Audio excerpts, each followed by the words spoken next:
हमारे साथ दीपक रंजन है, समाजवादी पार्टी के प्रवक्ता है। अनिल जी तो कह रहे हैं कि अपनी जो उन्होंने प्रदेश अध्यक्ष ने कहा रैली के पिछले दिनों कि कांग्रेस भी गठबंधन का हिस्सा होना चाहिए, कि समाजवादी पार्टी में ना ही कोई नेता, यानी कि अखिलेश जी ने भी, जो कि आपके राष्ट्रीय अध्यक्ष, कभी क्लैरिटी से ये बात नहीं कही कि कांग्रेस को भी साथ आना चाहिए। आपको लगता है कि आज की बैठक के बाद अब कांग्रेस को भी आपके इस महागठबंधन का हिस्सा माना जाना चाहिए? देखिए, राष्ट्रीय लोक दल के प्रवक्ता बड़े भाई अनिल दुबे जी ने एकदम स्पष्ट कहा कि इनके राष्ट्रीय अध्यक्ष जी चूंकि देश में नहीं है, पारिवारिक कार्यक्रम में जो विदेश गए हुए, 15-16 तारीख को गए हुए और पहले से उनका कार्यक्रम प्रस्तावित था। सवाल ये नहीं कि कौन गया उस मीटिंग में, कौन नहीं गया। सवाल सबसे बड़ा यह है कि जो नहीं गया वो आखिर क्यों नहीं गया। 9 साल तक तो हम भारतीय जनता पार्टी के कुशासन से, कुचक्र से, कुनीति से लड़ाई लड़ते रहे। जो दल जहां पर मजबूत है या जो दल जिस राज्य में बीजेपी से लड़ता दिख रहा है वो सीधे सीधे भारतीय जनता पार्टी से लड़ रहा है। तो सवाल सबसे बड़ा ये उठता है कि आखिर कुछ दल जो नहीं गया जिस मीटिंग में वो क्यों नहीं गए।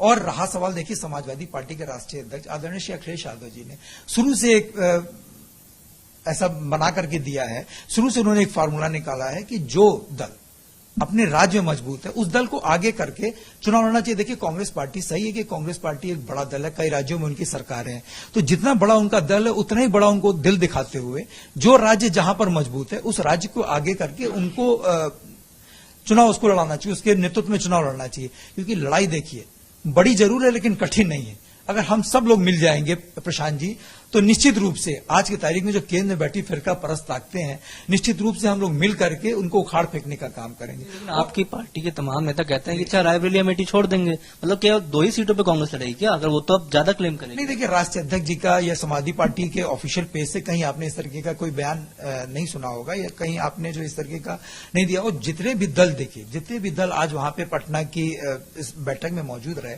ये सारे दल वाले, ये सारे दल के लोग जो है अपने अपने क्षेत्रों में, अपने अपने राज्यों में जनता से वादा करके गए हैं कि हम अपनी विपक्षी एकता को मजबूत करेंगे और हम आपसे वादा करके जा रहे हैं कि हम केंद्र में बैठी, जिसने आपको परेशान करके रखा हुआ पिछले 9 साल से, महंगाई से, बेरोजगारी से और स्वास्थ्य, शिक्षा, रोजगार से, हर तरीके से, जिस तरीके से आज हिंदुस्तान की जनता परेशान है, तो सभी सारे दल जो है ये वादा करके गए हैं और इनसे आश्वासन देकर गए, सबका सारी जनता का आशीर्वाद लेकर के गए हैं कि हम सब लोग मजबूती के साथ आगे बढ़ेंगे। और ये सही है कि बहुत से कुछ दल, अभी समय बहुत है, हमने कहा ना कि समय है, लेकिन ये लड़ाई कठिन नहीं है और इस लड़ाई को हम लोग सब लोग मिल करके लड़ने जा रहे हैं। और जनता की आवाज, ये लड़ाई जो है आज की तारीख में 2024 की लड़ाई, ये सत्ता वर्सेस जनता होने जा रही है। लेकिन जब बीएसपी अलग लड़ जाएगी, आपके साथ आएगी नहीं, तो आप ही को तो डैमेज करेगी। नहीं, देखिए, मैंने कहा ना कि अभी बहुत सी संभावनाएं तलाशी जा रही है, बहुत सी चीजें इसमें बनेंगी, इसमें बिगड़ेंगी नहीं, कुछ बिगड़ने जा रहा है भारतीय जनता पार्टी का।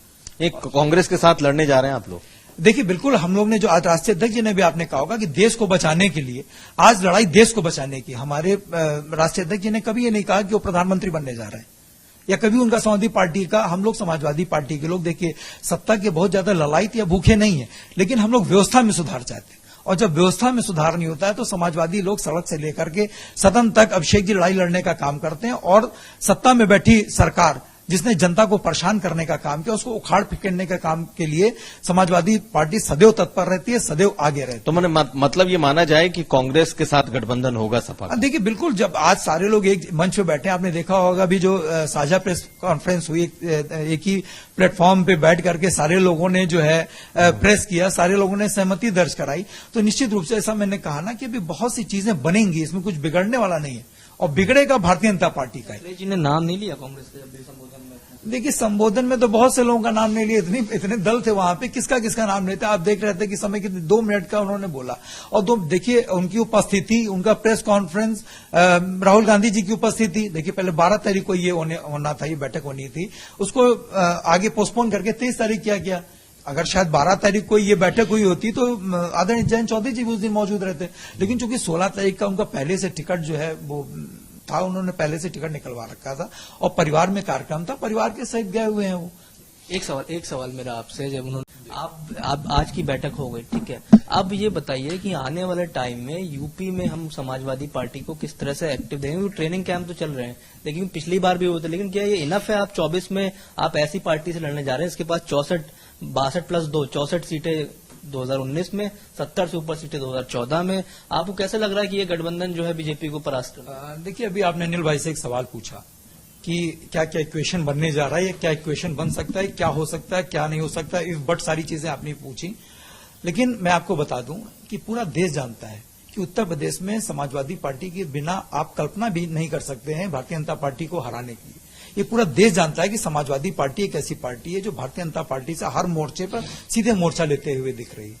तो आप तो इसकी कल्पना भी नहीं कर सकते। और देखिए, समाजवादी पार्टी 365 दिन अपने संगठन को धार देने में लगी रहती है और 365 दिन बूथ कमेटी, बूथ प्रभारी लोगों को मजबूत करने का काम करती है। आपने देखा होगा कि समाजवादी पार्टी के राष्ट्रीय अध्यक्ष, जब गर्मी 40, 45, 46 डिग्री का टेम्परेचर है और किस तरीके से दो दिवसीय उनका प्रशिक्षण शिविर जो है, पहले लखीमपुर में होता है, उसके बाद नैमिष में, सीतापुर में हम लोग का दो दिवसीय का समाजवादी पार्टी का प्रशिक्षण शिविर होता है, जिसमें आदरणीय राष्ट्रीय अध्यक्ष जो समाजवादी पार्टी के राष्ट्रीय नेतृत्व के बहुत सारे लीडरान जो है वो, तो देखिए हम 2024 के चुनाव में जाने से पहले हम पूरा होमवर्क, सारी चीजें, सारी तैयारी के साथ हम लोग चाहते हैं। और हमारे राष्ट्रीय अध्यक्ष जी ये कहते हैं कि हमारी लड़ाई बड़े मायावी लोगों से है, बड़े अहंकारी लोगों से है लड़ाई। तो ये कब कौन सी मायावी ताकतों को ये ताकतवर कर दें, इसलिए समाजवादी पार्टी हर मोर्चे पर तैयार है। और आपने देखा होगा कि ये सही कि समाजवादी पार्टी की सरकार 2012 से लेकर के 17 तक थी और 17 में थोड़ा बहुत आपको भी मालूम है, पूरा देश जानता है, काम नहीं किया। नहीं, नॉट अलायंस, उस टाइम थोड़ा सा परिवार का भी मामला था, या जो भी चीज रही है, पूरा परिवार आज की तारीख में एक है। और नेताजी भी उस टाइम थोड़ा स्वस्थ नहीं था, आज तो नेताजी हमारे बीच नहीं है। तो उस टाइम हमारी 17 में सही हमारी सीटें कम हुई, लेकिन उसके बाद अगर आप देखिए तो समाजवादी पार्टी का वोट परसेंटेज, वोट शेयर लगातार बढ़ता जा रहा है। और जो 2014 में जब भारतीय जनता पार्टी की सरकार बनी थी केंद्र में, तो प्रशांत जी, 1 मिनट लूंगा मैं आपका, एक आपको याद होगा टीचर्स डे था 5 सितंबर 2014 होगा, 2015 होगा, अभिषेक भाई, थोड़ा सा मैं कंफ्यूज कर रहा हूं। तो इनसे, चूंकि सीधे सीधे तो कभी करते नहीं है, तो मन की बात करते हैं अपनी, एक स्टूडेंट ने से इन्होंने पूछा कि तुम भविष्य में क्या बनना चाहते हो, तो उसने तपाक से कहा कि मैं देश का प्रधानमंत्री बनना चाहता हूं। तो ये मुस्कुराए और बड़े अपने अंदाज में उन्होंने कहा कि देखो 2024 तक तो मैं ही हूं प्रधानमंत्री, उसके बाद की सोचो। तो इन्होंने खुद ही सोच लिया था अभिषेक भाई की 24 तक हम हैं और 24 के बाद हमारा बोरिया बिस्तर जो है जनता समेट देगी। तो 24 तक जितना जनता को बेवकूफ बनाना है, जितना जनता को गुमराह करना है, जितनी अपनी ब्रांडिंग करनी है, जितना चीजें करना है सब कर लो। 24 के बाद आज की तारीख में हिंदुस्तान की जनता ने मन बना लिया। जो सरकारें वोट देने से आती हैं प्रशांत भाई, वही सरकारें वोट दबाने से जाती भी हैं। तो आज की तारीख में हिंदुस्तान की जनता सिर्फ और सिर्फ वोटिंग डे का इंतजार कर रही है कि किस दिन हमको बटन दबाने का मौका मिले और मैं इनके खिलाफ जो है मैं बटन दबा करके इनको मैं उखाड़ पे। बसपा के साथ भी जाएंगे क्या आप लोग? बसपा के लिए हम समाजवादी पार्टी और विपक्ष का जो है दरवाजा खुला हुआ है। और ये तो बहन जी को जो है ये इस पे फैसला लेना है, आदरणीय मायावती जी को, क्योंकि ये सही है कि अगर उनको नहीं बुलाया गया, क्योंकि अगर मान लीजिए अगर केंद्र की फिरका परस्त ताकतों से लड़ाई लड़ना है, अगर लोकतंत्र को बहाल करना है, अगर संविधान की जिस तरीके से धज्जियां उड़ाई जा रही हैं, अगर संविधान को बहाल करना है, क्योंकि संविधान की रचना आदरणीय भीमराव अंबेडकर साहब ने ही लिखी थी। तो आज की तारीख में क्या भारतीय जनता पार्टी के लोग संविधान के रास्ते पे चल रहे हैं? बीएसपी के साथ अलायंस की उम्मीद है आपको? बिल्कुल, हमारे दरवाजे खुले। पहल तो आदरणीय मायावती जी को करनी है कि जब 9 साल तक आप भारतीय जनता पार्टी के खिलाफ हर मोर्चे पर आप खड़ी रही, आप हर मोर्चे पे आपने विरोध किया, तो आज जब माहौल इनके खिलाफ बन चुका है, जब देश की जनता पुकार रही है कि सारे विपक्षी दल एक हो जाएं, तो बहन जी को भी पहल करनी चाहिए। एक स्टेप बहन जी को आगे आना चाहिए। बहन जी एक स्टेप आगे बढ़े, विपक्ष जो है 100 स्टेप आगे बढ़ करके इनके लिए दरवाजे खोलेगा। बहन जी की ताकत अभी भी मान रहे हैं कि मजबूत है? नहीं, क्यों नहीं, उनकी अपनी पार्टी है। कुछ लोग आप कहते हो बीजेपी की टीम है, आपके यहाँ के? नहीं, देखिए कौन क्या कहता है, कौन क्या नहीं कहता, इस पर मैं नहीं जाना चाहता। और आप लोग से बेहतर ये कोई नहीं जान सकता।